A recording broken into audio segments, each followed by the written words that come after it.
Vamos agora conversar ao vivo com o repórter Leandro de Souza, que acompanhou a sessão da segunda turma do Supremo Tribunal Federal de hoje. Os ministros analisaram o recurso de um empresário que, mesmo nascido no Brasil, teve a nacionalidade brasileira cassada. Detalhe isso pra gente. Leandro, boa noite para você. Boa noite, William. Boa noite a todos. Esse empresário que migrou ainda jovem para os Estados Unidos teve o pedido de naturalização reconhecido pelo governo dos Estados Unidos. Portanto, ele virou cidadão norte-americano ou estadunidense.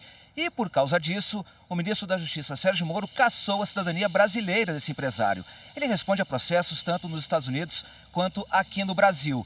E alega que o pedido de naturalização não foi autônomo, ou seja, ele foi obrigado a fazer isso para poder voltar a conviver com a filha que, na época, morava aqui no Brasil e só poderia migrar para os Estados Unidos com a naturalização do pai. Mais uma vez, a sessão da segunda turma aqui do STF não contou com a presença do ministro Celso de Mello, que se recupera de um problema de saúde. Ele volta no próximo mês de março. Acompanhe, então, como foi a sessão de julgamento da segunda turma aqui do Supremo Tribunal Federal.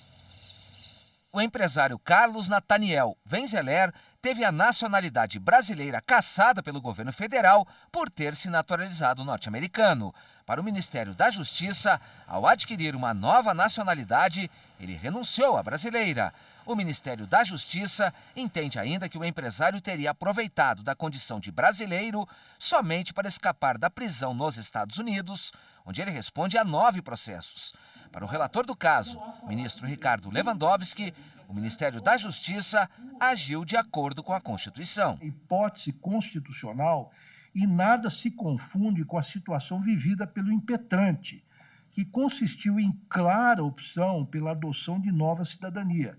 O ministro Edson Fachin divergiu. Ele aceitou o argumento da defesa de que a naturalização norte-americana não teria ocorrido de forma voluntária, uma vez que teria sido necessária para garantir que a filha do empresário pudesse morar com ele nos Estados Unidos. A única forma pela qual se admite a perda de nacionalidade de uma pessoa brasileira não é, em meu modo de ver, quando essa pessoa adquirir outra nacionalidade, mas quando a adquire e se comporta de forma gravemente prejudicial aos interesses vitais do Estado brasileiro.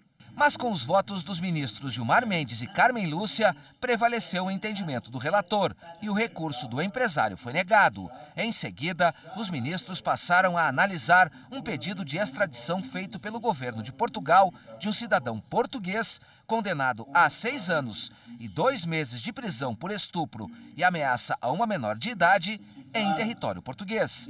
Ele foi preso no Brasil em 2018.